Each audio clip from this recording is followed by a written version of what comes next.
جب ایک جھوٹا جنازہ علی کے سامنے رکھا گیا, ایک بندے کو کہا کہ سو جاؤ, مولا کو بولیں گے بندہ مر گیا ہے, یا علی جنازہ پڑھائی. کہ جب علی نماز پڑھائے نا اٹھ کے کھڑے ہو جانا, پھر ہم علی کا مذاق پڑھائیں گے.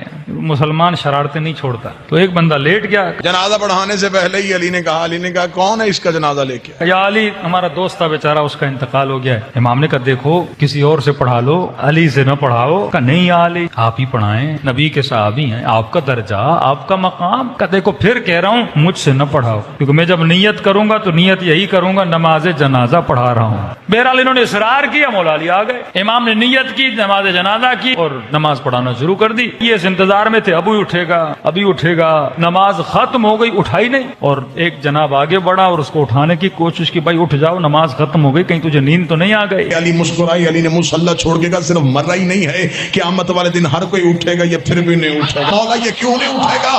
فرمایا اس کا بدن نہیں مرا, اس کی روح ہی مر گئی.